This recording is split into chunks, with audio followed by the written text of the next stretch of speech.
So hello everyone, and thank you so much for making time to join us. My name is Frank Aswani. I'm the CEO of African Venture Philanthropy Alliance.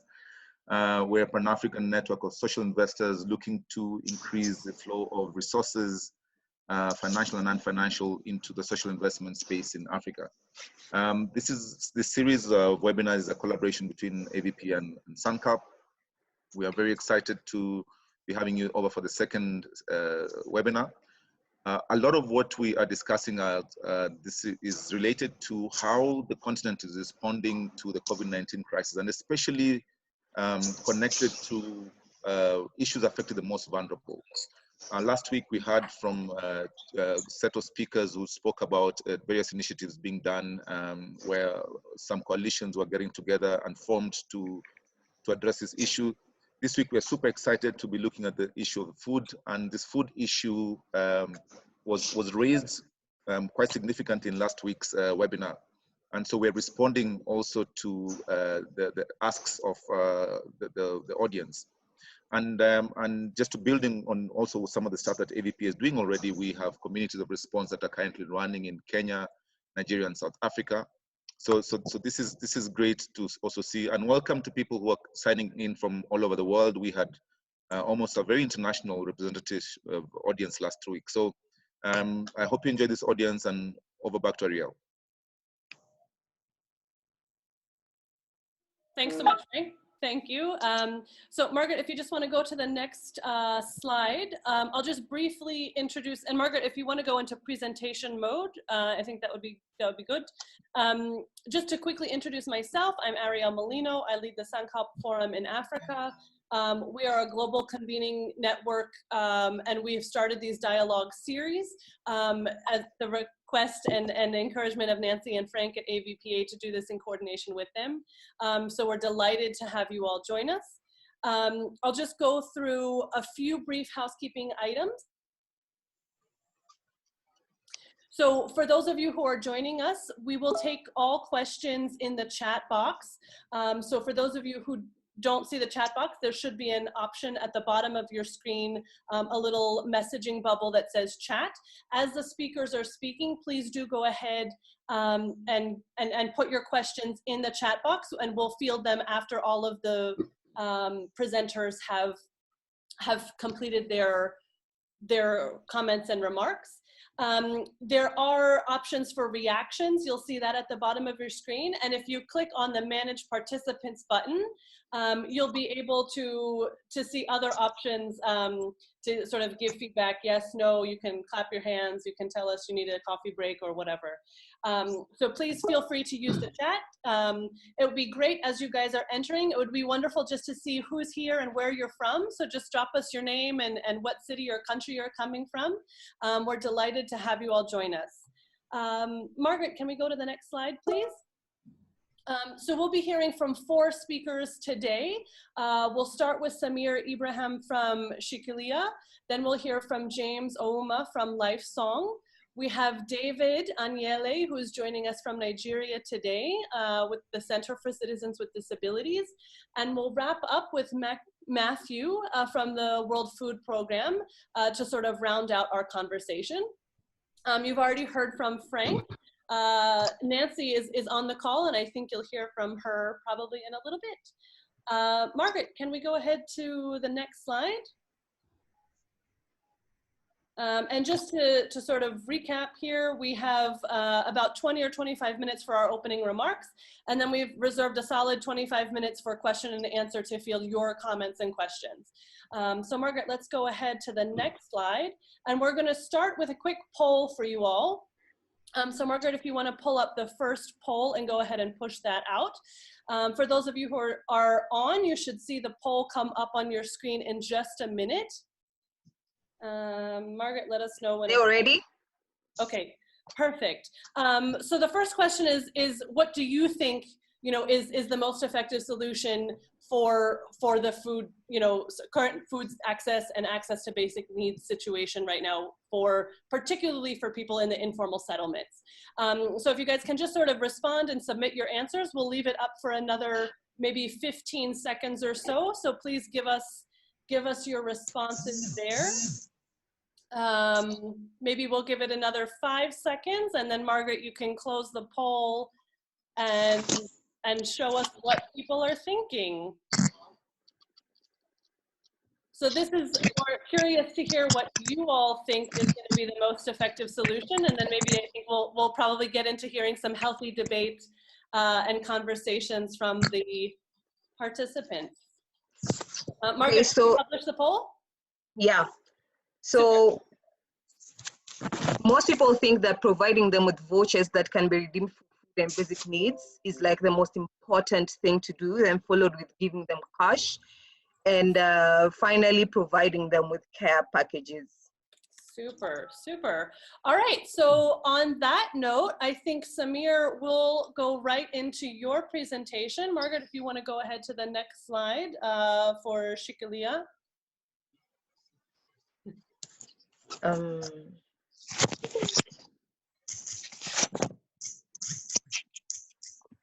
Samir, we'll hand it over to you. I know Margaret's going to pull up the slide in a second. Thank you. While Margaret pulls up the slide, I'll just begin. Thanks so much for having me, and thanks for organizing this. I think it's really important for coordination of these efforts, as we are certainly in an emergency right now. For a bit of background, I'm here representing Shikilia, which is different than my day job. I run Africa's first solar irrigation company. So I think a lot about food and food production and how to make sure the most economically vulnerable have access to their basic needs. And as we all know, measures to stop the spread of COVID-19 in Kenya have destroyed informal labor markets and daily incomes that households rely on. Shikilia is a collaboration between private sector and nonprofit organizations trying to answer the question, how do we help the most economically vulnerable Kenyan communities replace lost income due to COVID-19 and increase health, wealth, and happiness? And to us, there are two critical steps in the immediate time frame to ensure that the most vulnerable can meet their basic needs. The first is maintaining strong supply chains for food and other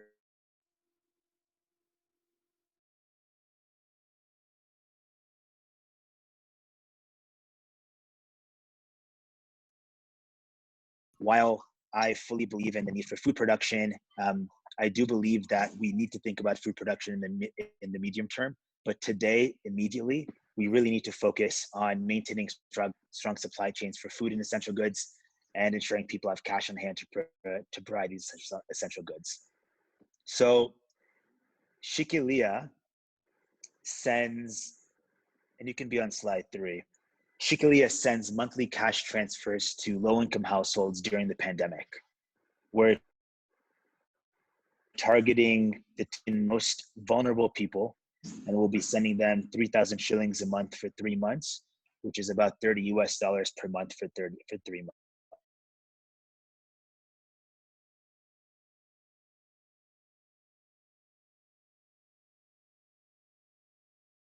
Transfer programs around the world and in Kenya demonstrate that they lead to immediate and long-term relief from poverty.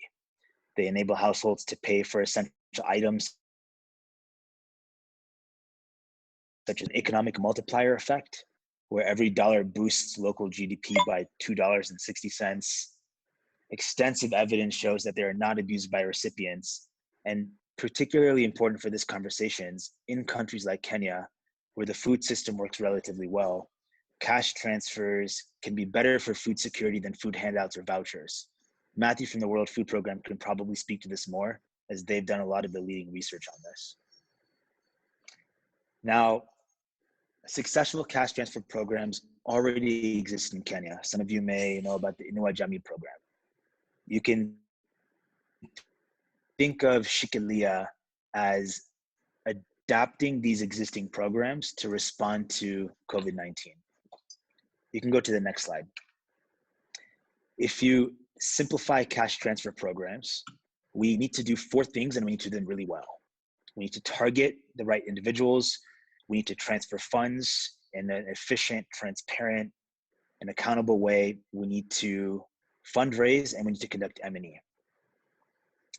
Current government programs do all four of these, but they do them in a way that does not necessarily contribute to the current pandemic crisis. So Shikilia is adapting these four parts of cash transfer programs to leverage technology to scale. So on the targeting side, existing government safety net programs target vulnerable individuals, but mostly the elderly, orphans, and those that are at risk of drought. So a lot of people in the north. We're working with Dahlberg Research to use geospatial and demographic data to target the most vulnerable during this pandemic. When it comes to transfers, you can stay on the same slide, yeah. When it comes to transfers, existing government programs mostly sent through banks. We're using the near universal mobile money infrastructure in Kenya to send funds instead of using banks, which removes person-to-person contact. To fundraise, we're leveraging the power of a coalition to coordinate fundraising. Coordination means speed, and speed is so important right now. And when it comes to evaluation, we're expanding M&E operations to include phone calls and SMS services to ensure scale. You can go to the next slide. So the call to action to everyone here is funding. The more we raise, the more households we can reach. And the longer we wait, the more people go hungry. I know everyone has seen recent articles in the New York Times and BBC, but people are going hungry right now, and cash transfers can help soften the blow. To achieve our goals, Shikilia is raising $200 million in total. We're raising $25 million immediately to deliver 3,000 shillings per month for 3 months to 250,000 at-risk Kenyans, and an additional $175 million to reach 1.75 million more at-risk Kenyans over the next 3 months. Our website will go live tomorrow. It will be www.shikilia.com. You can fund directly through there, or you can fund directly through Give Directly, who is best in class for cash transfers. They're one of our coalition partners. Or for those of you on the call who are going to be putting forth larger check sizes and require grant agreements, you can email us directly at give, G-I-V-E, at shikilia.com for more information. And just to close, I hope that you'll all consider supporting this initiative and inviting others to do so as well. Your support can make a huge difference in the lives of Kenyan families. Thank you. Wonderful. Thank you so much, Samir. And maybe you want to also put that email address in the chat to everyone, just in case they want to reach out to you. Sure. And again, if anyone has any questions for Samir and the work they're doing, feel free to put them in the chat box. Thanks so much, James. We'll come back to your question in a few minutes. Margaret, go ahead to the next slide. And next up, we have, who is next? I think James will be next, our next presenter at Lifesong Kenya. Hi everyone, my name is James Ouma, the founder of Lifesong Kenya. So Lifesong Kenya mentors and empowers boys and at-risk male teens who are in juvenile prison. So what we usually do is we train them in skills, we teach them character formation, as well as reconcile them with family members, the police officers, and the people that they have wronged. And the second program that we have is in Kangemi, which is an informal school. So due to COVID, we decided to feed just 10 families. However, when we're profiling these families to see which specific families need help, we discovered that we had forgotten their teachers. So after adding the teachers on the list, our list shot to 20 families. So we went on Facebook and we began fundraising, and we were able to raise 50,000 shillings on Facebook. So far we provided our care packages to over 10 families. So what we do is we sit down with each family, and then we find out what do they usually use during their normal life, and so then now we tell them that we have a budget of 1,000 shillings. And so with this budget, after they've drawn a list, then now we link them with the shops that are in the local communities, so that now they buy from those shops. So what happens is we pay directly to them. And so what they do is that they go each and every day to pick foodstuffs, kerosene, some of them vegetables, sugar, and other things. Yeah, so the next slide. So the lessons that we are learning, no, the second one, the lessons that I'm learning is that 1,000 shillings is not enough. Because originally we had thought that 1,000 shillings would be enough for 1 week. But we've come to discover that some of these families are large. Actually, the smallest family that we are taking care of has 2 members. The largest has 6 members. And you find that they have other needs that are more than food. We found out that there's a sick grandmother who needs like painkillers every evening. And so we started now like factoring that in our plans. Also, we find that there's a mother who needs like diapers, so, and also milk for their child. So what we do is we meet that specific need that they've mentioned. And so we're coming to discover that 1,000 shillings is not enough. Slide 3.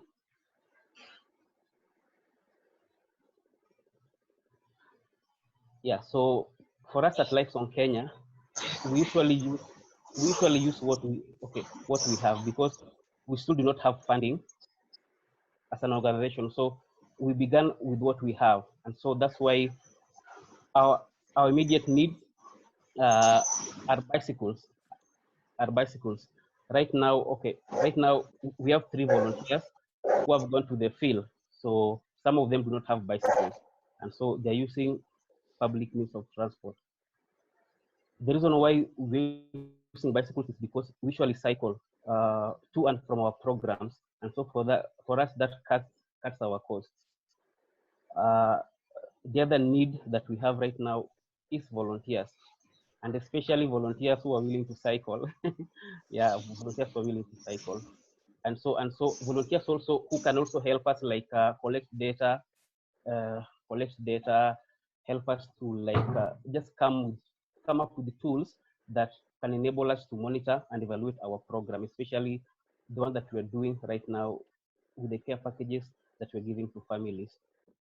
The other thing that we need is partnership, both during COVID and way beyond COVID, because we've come to discover that the children, as in most families, after their children have gone to school, some of them usually do not eat lunch.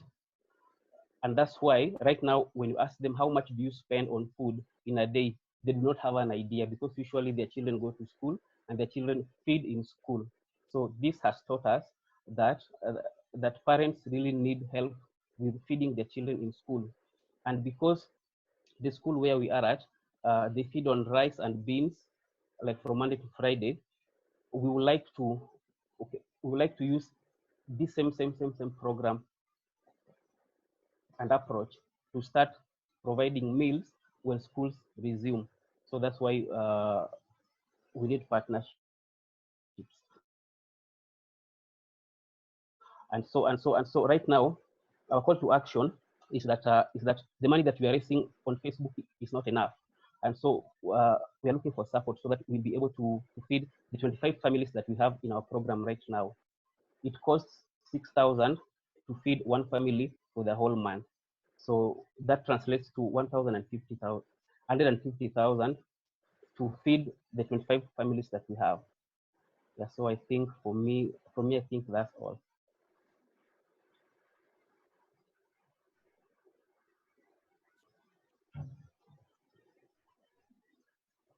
Sorry, I was trying to unmute and the slides went crazy.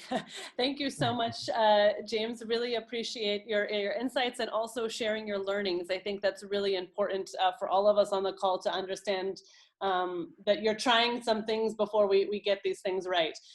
So again, thanks to everyone who's been submitting the questions. Again, if anyone has some specific questions for James, we'll come back to those towards the end. Right now, we'll take a quick break to take an audience poll from all of you. Margaret, if we can push the poll out.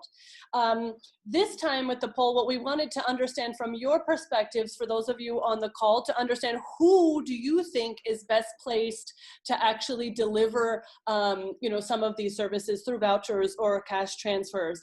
Is it large organizations? Is it small community-based organizations like James? Is it private corporations and companies? Is it government? So Margaret, do we have the poll up? Yes, it's up. People are answering it. Perfect. So maybe for everyone on the call, we'll give that another 10 or 15 more seconds.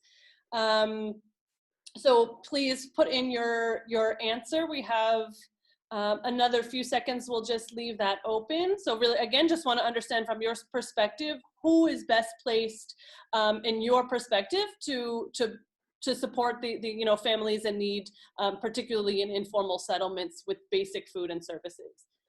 So Margaret, why don't we go ahead and stop the poll and publish it, and let's see what everyone said. Okay, so 58% of the people thought that joint efforts from organizations above, this means both all the grassroots community level organizations, the government, international aid, family, and local corporations should all come together and assist. The other favorite one was grassroots community level organizations.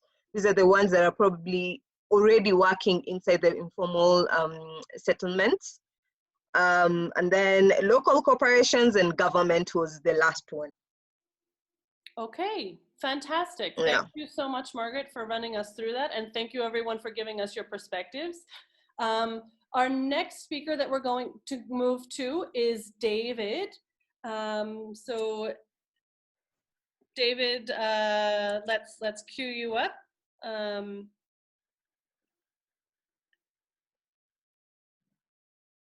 David, are you there? I'm gonna unmute you, David. Yeah, thank you so much. I'm with you right now. Good morning, all. I'm glad to share this thought around accessing food and other resources for vulnerable communities, in particular people with disabilities. Center for Citizens with Disabilities is an organization for persons with disabilities that works to educate, support, and empower persons with disabilities and their families to maximize their potentials. We also work to promote disability rights, independent living, as well as inclusion of people with disabilities in development agenda. We've been doing this for the past 15 years. We've succeeded in engaging government to secure a law that will protect people with disabilities and their families to maximize their potentials, in particular, criminalizing discrimination on the grounds of disability. Federal has a law, states has laws. In Lagos, about 10 states, including Lagos State, they also have laws on people with disabilities. Next slides. David. Yeah, next slide, Yeah, David, I think we only had one slide from your side. Sorry for that. Okay, thank you so much. Yeah, the situation we have at hand here in COVID, in which COVID-19, in which Lagos State, Ondo State, Abuja FCT, and other states are on lockdown. What that means is that more than 25 million Nigerians with disabilities will be disproportionately affected in terms of access to food and resources. Looking at the situation or the background of people with disabilities in Nigeria, efforts in the past to reach out to them has been very difficult. They are always been clustered around vulnerable group. And the question is, who are these vulnerable groups? Who are the vulnerable population in Nigeria? It's always a kind of ambiguity in defining who is a vulnerable group. And most times when resources are being provided, people with disabilities are excluded, they are marginalized, most times they are left behind. This COVID-19 pandemic has exposed the situation wider in terms of absence of data. What we are doing is that we are working in collaboration with cluster groups as well as organizations to reach out to people with disabilities with food items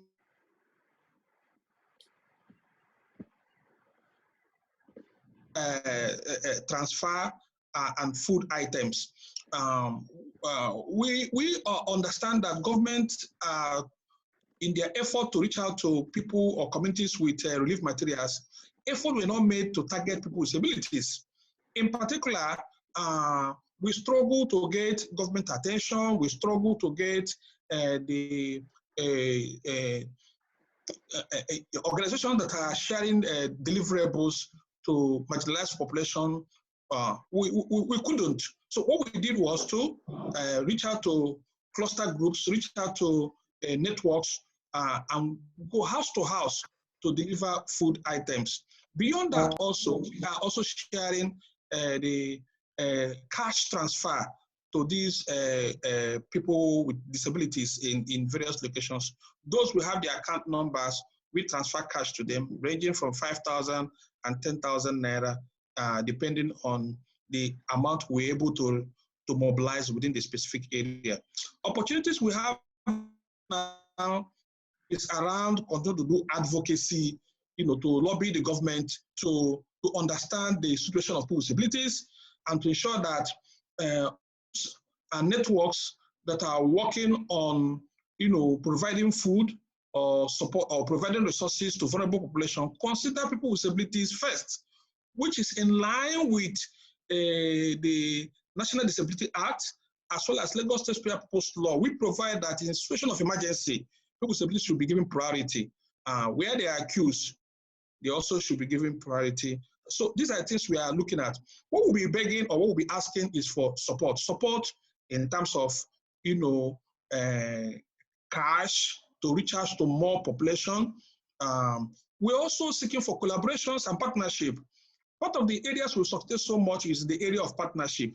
In particular, organizations that are also supporting vulnerable populations, we partner with them, reach out to them with contacts of people with disabilities within the locality where they are working, so as to ensure that people with disabilities are not left behind.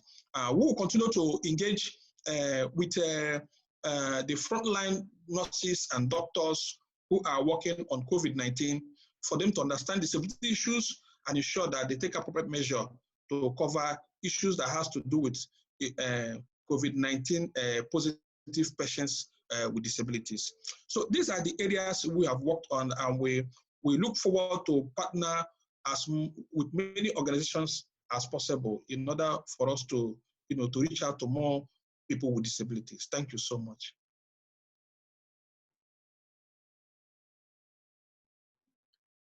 Thank you so much. Thank you so much, James, for that. I'm sorry, David. Thank you so much, David, for that. Really appreciate it. We have a few questions in the chat that were coming through. So again, we'll field those. We have one more presenter and then we'll get to the questions. Again, anyone with additional questions for David, please go ahead and put them in the chat. I will now ask Matthew from the World Food Program to go ahead and start. And Matthew, I've got your slides up.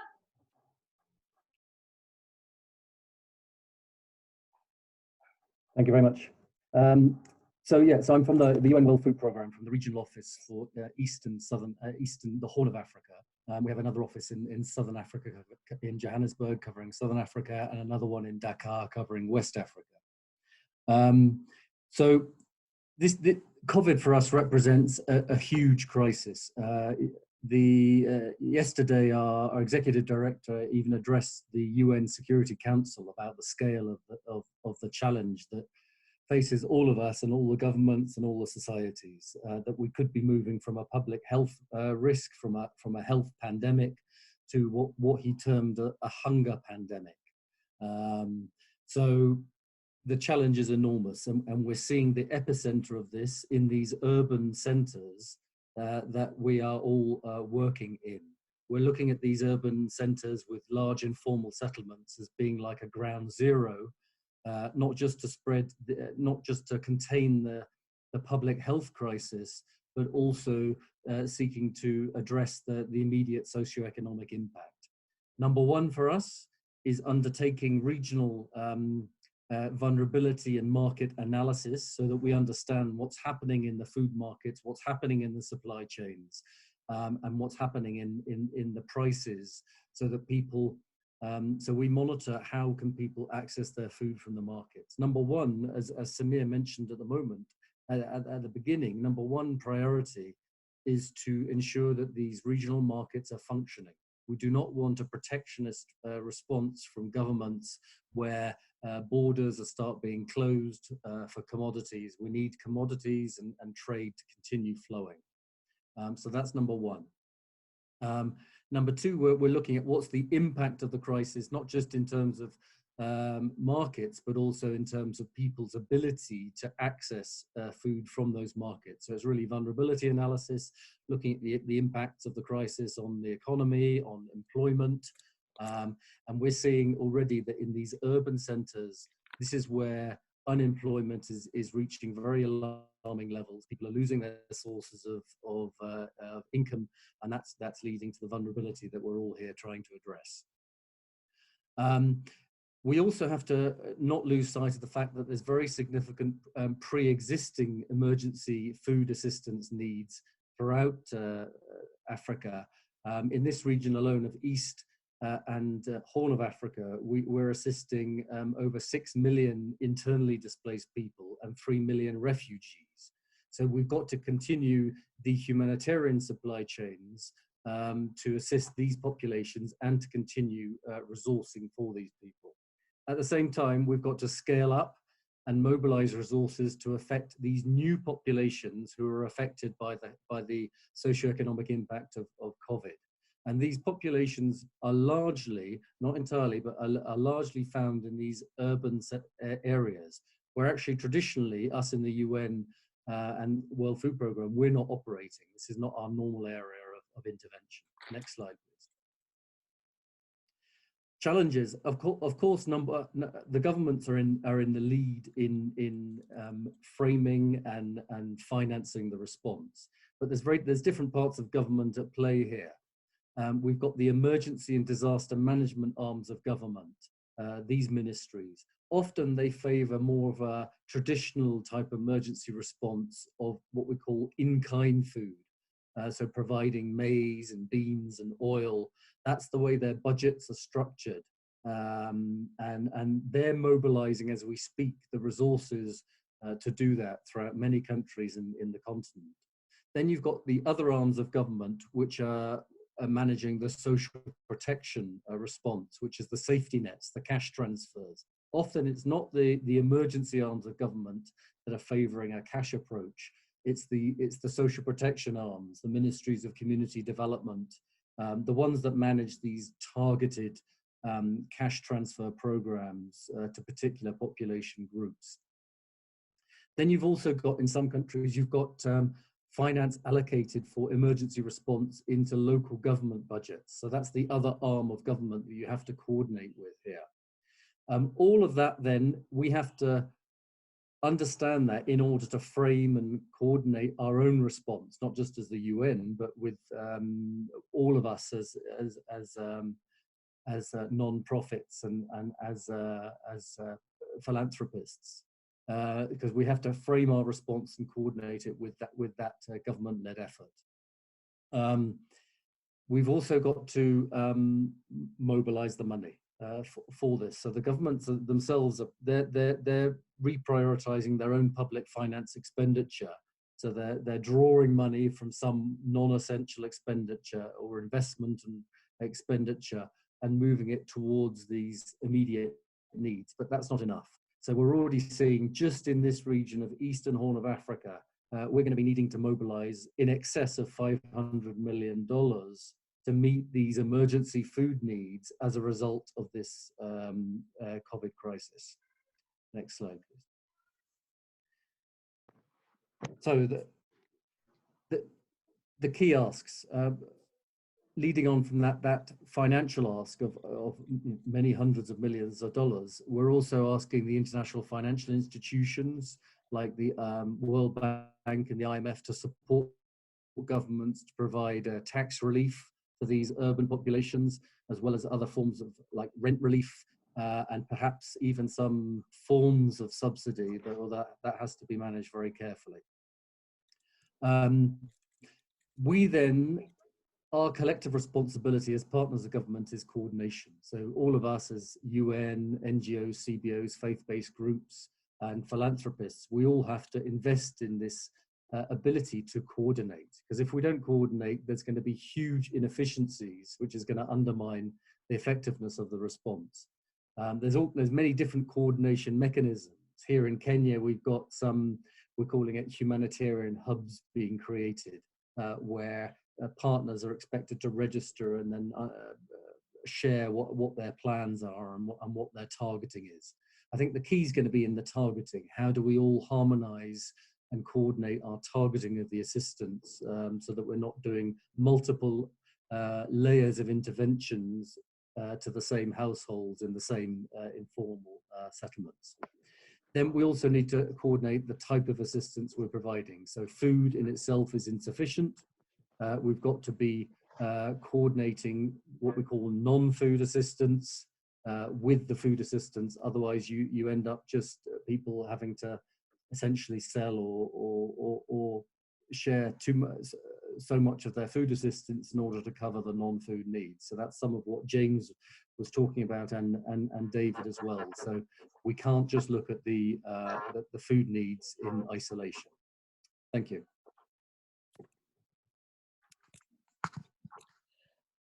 Wonderful.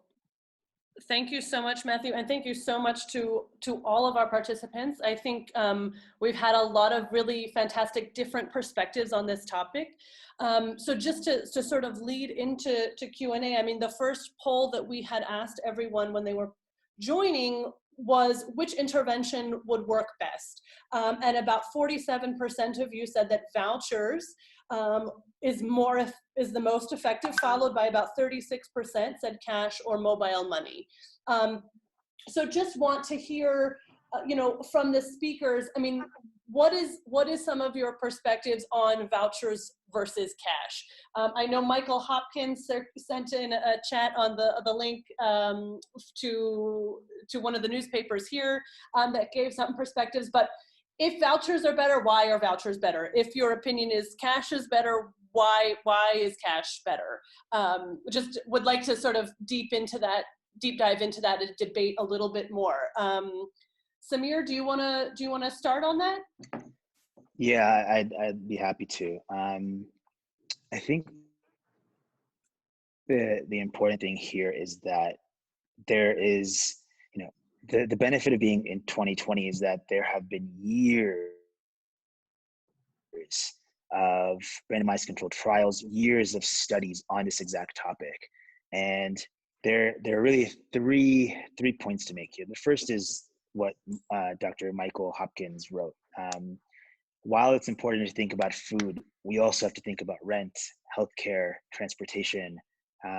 There is a bigger need here than just food. And a number of the folks that we're looking to support in the immediately affected urban areas, and I saw a question about rural areas, and I think that's a good one, but the immediately affected urban areas is we have to think about what are this suite of basic needs that we need to account for. So that's the first. Food vouchers often result in food costing more and less aid being received as recipients have fewer traders to pick up from, resulting in less market competition. I'll put two studies in the chat. I'm not going to share my opinion here. I'm just going to let the reports speak for themselves. One was done by BCG and one was done by the World Food Program, and it has a bit more information. So I'll share those two links in the chat immediately after this.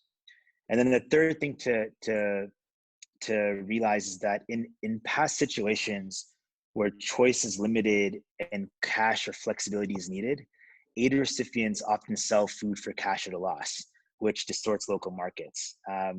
There was a study done among Syrian refugees, and 70% reported having sold food aid. I'll also share that. So I think what's important here is that it's a really interesting debate, but this isn't time for an intellectual debate. The evidence base shows that cash transfers are needed now, and if we continue this debate for much longer, we really risk losing time and losing people.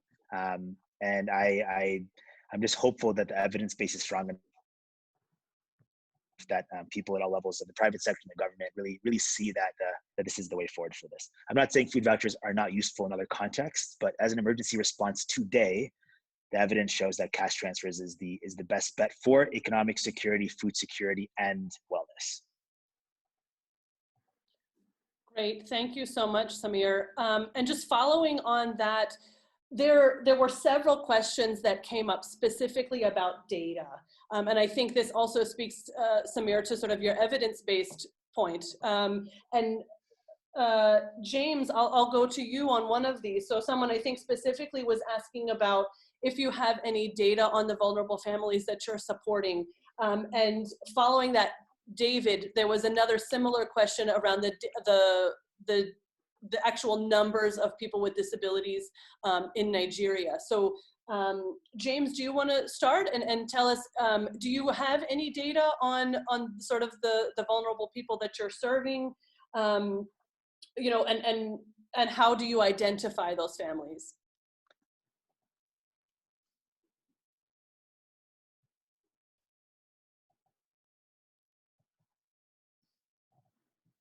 Was that question for me? No, that question was for James. James, okay. I see you're still with us. Just make sure you're not on mute.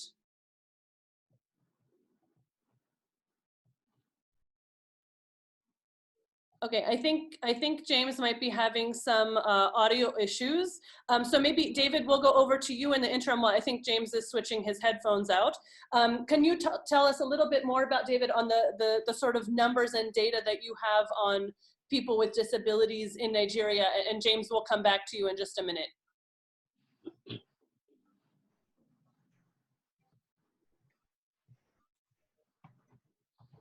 And David, I am unmuting you. Yeah, go ahead. So much. Oh, thank you so much. Yeah, well, it's estimated that more than 25 million Nigerians are living with one form of disability or the other, with 80% living in rural areas with minimal access to social infrastructures.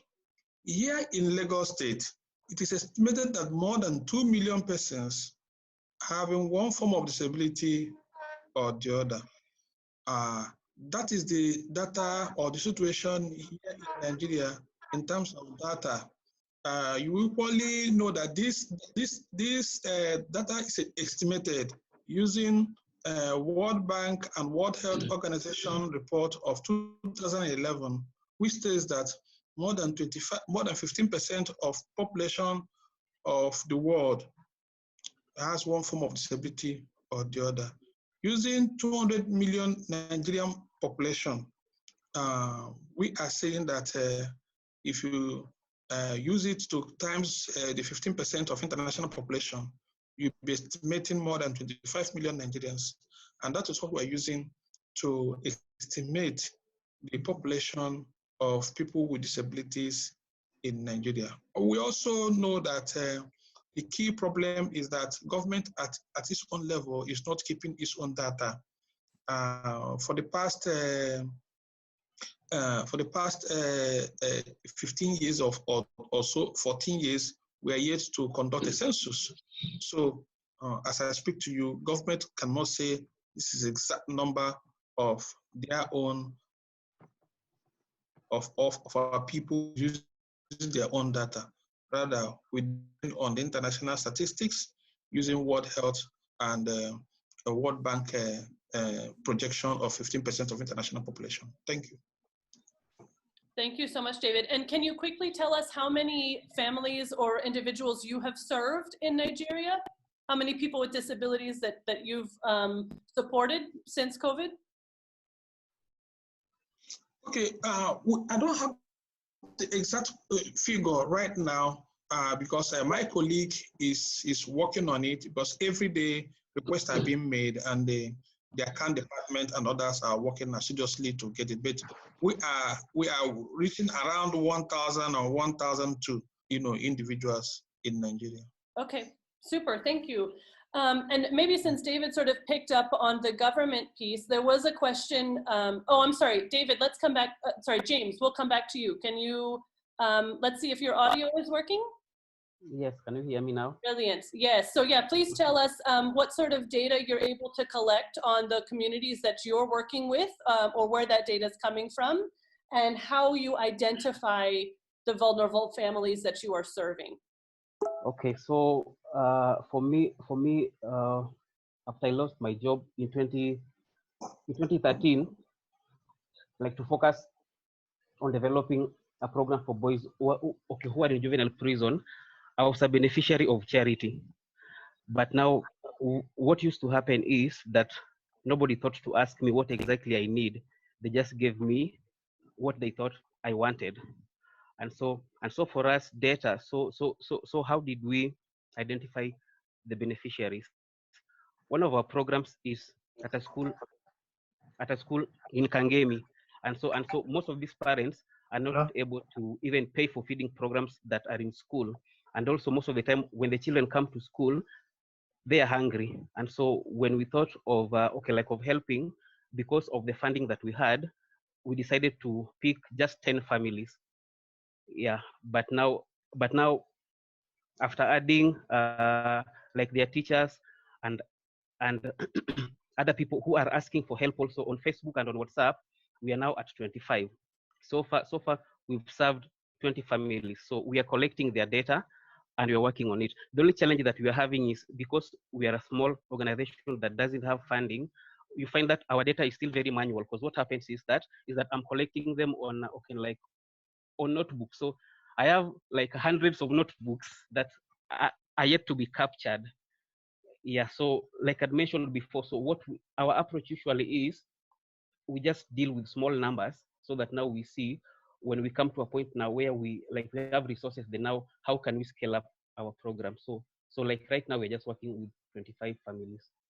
Okay, excellent. So definitely, integration with technology as you scale it sounds to be super important. And I'm going to come back to the government question because this has been popped up a couple of times. So, and I'll leave this, I mean, I don't know if Matthew, if you want to take this up, or anyone, whoever the speakers are, let me know who wants to respond to this. But, the question is, has anyone had any experience in government coordination in these efforts? And if so, how has that gone? The second sort of half of this question, connects with the second poll that we did around coordination efforts. So everyone obviously said that a coordinated effort between different types of organizations would be the most effective. Could any of you speak to your partnerships or level of coordination, whether it's with government or private sector or philanthropy or civil society organizations? So just want to understand that a bit better. How do we actually coordinate our efforts better to reach these people in need? Matthew, do you want to take that? And Samir, I see your hand up, then we'll go to you. Sure. There's a lot of actors here, and even in many cases, governments have not actually yet begun in their own emergency responses. In some countries, they haven't actually yet started doing emergency cash transfers, whether it's through social protection or through emergency in-kind food distributions. I think the primary coordination mechanism is going to be through local government. It's going to be through, I think the central government is not going to be able to coordinate all of these actors. There's so many involved in so many different cities within countries, not just the capital cities. I think we're going to have to be looking at local government in conjunction with the Red Cross societies. I think the Red Cross Society is going to play a very important role in coordinating the humanitarian response to this. We're all just, as I said, we're all going to have to invest in our ability to engage with those mechanisms. We've also, on the UN side, we've got OCHA, the Office for the Coordination of Humanitarian Affairs, but they're primarily supporting local partners like the Red Cross to step up into the lead coordination mechanism. So it's going to be a combination of coordinating with government at the local level and with key partners like the Red Cross. I'll just add a little bit. Yeah, just from the Shikalia standpoint, because I think there were some direct questions. Shikalia is a collaboration between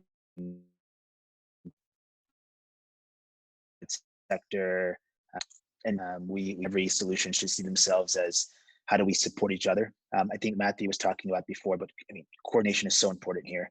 And what will be really important for governments is to how do you essentially decentralize solutions and then centralize the coordination of the solutions. The Kenyan government has started to create a number of private sector committees, which I hope will help coordinate a lot of these efforts.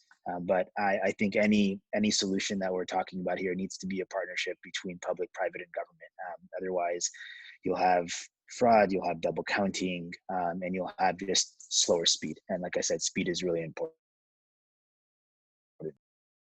Fantastic. And we're running out of time, but I'm going to ask, and there are so many good questions.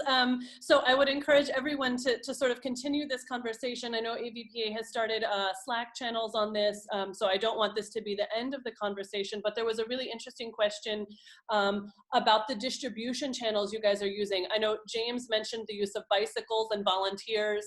You know, Samir and Matthew and even David, if you want to talk about like what actually are the channels that you're using to get this support to those in need, and if you can just give maybe a quick like 30-second response, just because we're running out of time, but I think that would be really insightful.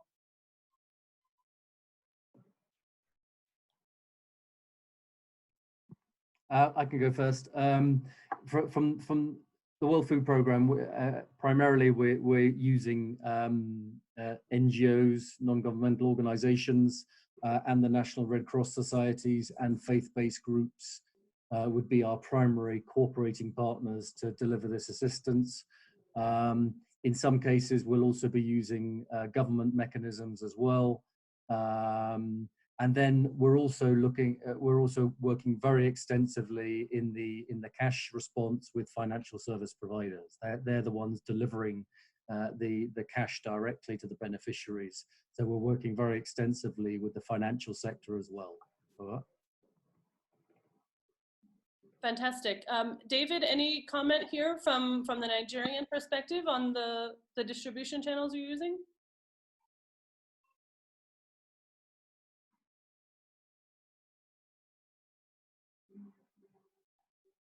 David, you're on mute. Let me just,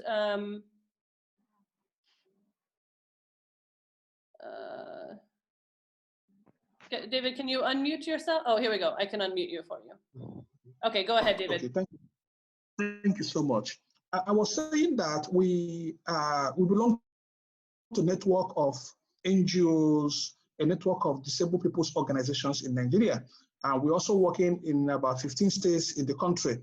So we have contact and to reach out to disabilities in equal government. We have a network of organizations that have branches at the state as well as the local government level. So to reach out to people with disabilities that are vulnerable, using the data we've collected in the past during the elections, in which we collected data in about 8 states in the country, we're able to reach as many as we could, you know, depending on the nature of the individuals. We receive calls from time to time informing us about someone who is in their need of help. So what we do is that we look at the best amount to the individual. If it is cash, we send the cash and we ask the person that will receive it on his behalf to confirm that he has gotten. We also use our networks, our partners that are working in area of relief supply and palliatives. So contact them, we network them with individuals in their needs. By so doing, we reach as many people as we could. In terms of government, the best approach to do cash transfer, an average Nigerian that banks has what we call a BVN.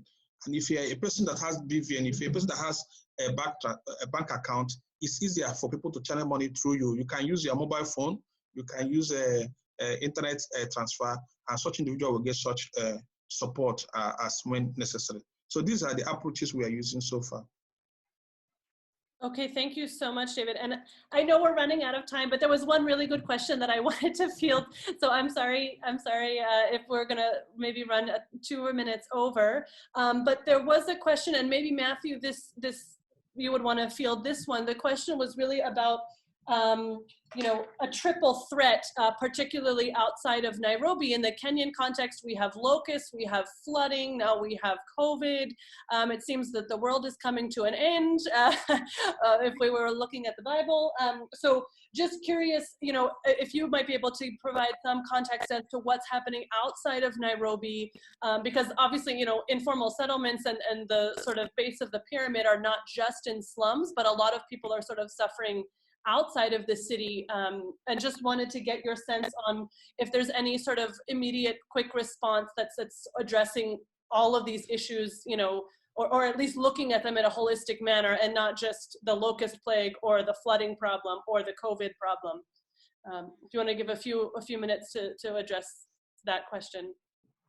Yeah, I mean, this is it's like a perfect storm which is gathering, and very deliberately, our executive director the other day, when addressing the UN Security Council, talked about you know, biblical proportions of hunger which could develop as a result of this convergence of risk of floods, locusts, and the socioeconomic impact of the COVID pandemic.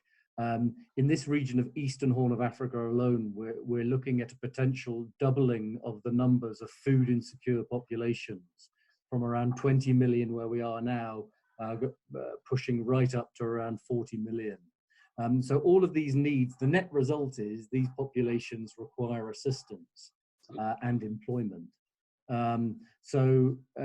Yes, we're going to have an increase in the humanitarian ask and the humanitarian needs, but there's going to be we're going to need a whole of society approach here. There's going to need to be a multi-functional, multi-sector response to address this escalating level of hunger that we're going to be seeing. If we don't address it, not just in the urban areas, but in these rural areas, then we could see very significant instability and unrest, and increased mortality and widespread malnutrition, which could lead to extreme hunger, if not famine in certain circumstances. Thank you so much, Matthew. And I realize we are over time. Frank, I'm going to hand it back to you for some closing remarks. Margaret, if you want to move to the next slide. Once again, thank you so much for our participants. The chat was again overwhelming. And I'll ask Frank to also just touch on how people can continue this conversation after this webinar is over. So Frank, over to you. Yeah, Ariel, thank you so much. And to everyone else who's been part of this process, please, I'd like to pass my gratitude. This is COVID crisis has put us in a really tentative situation where a lot of us are now unconsciously incompetent. We're learning and rolling with the punches as we go along. So this conversation should ideally continue. Would love to keep this alive on Twitter, by email, so you'll see our details there. We have working groups in Kenya, Nigeria, and South Africa, so please feel free to join us in some of that kind of stuff. And the other thing you will also be sending out to you as part of a follow-up to this conversation is we're starting to see if we can aggregate post-COVID investment opportunities. So as you know, we're about looking at how we can increase the flow of capital into the right investment opportunities for social impact. We want to create an open source Google Doc where we want to invite people to put in ideas of things that we need to address post-COVID that will be giving us more sustainable and systemic solutions. So anything from the stuff we've had today around building databases and building better coordination, all of that is stuff that some form of social investors, impact investors, and other kind of people can plug into later. So we're going to try and ask for your help to contribute to that, trying to envision what the post-COVID world will look like and what things we need to be looking and putting money behind now to support that ideal world. Otherwise, thank you so much, Ariel. I appreciate everyone's time, and over back to you. Great, thanks once again. Margaret, if you want to move to the next slide. We'll wrap it up here. Thank you again. We will host the next discussion next week on the 30th at the same time. I think we're looking at the impact of education next week, but we'll be circulating the specific detail and the speakers either later this week or early next week. So thank you all so much for joining once again, and we will be circulating the slides, the presentation, and some of these links to some of these articles that Samir and Dr. Michael Hopkins have shared. And we'll also be sharing some more information about how to get involved in the Slack channels or the WhatsApp groups to keep the conversation going. So once again, thank you all so much for your time, and thank you once again to our speakers. I'll give you a big round of applause. Thank you all, you were wonderful. And we look forward to seeing everyone once again next week. And we do hope this was helpful for those of you who are developing programs or designing them. And if all the speakers are okay with it, we'll be happy to share your contact details with those people who were on the webinar. I know there was a lot of specific questions and follow-ups that people would like to do. So thanks once again, and hope everyone has a wonderful rest of their day, and thank you for joining us.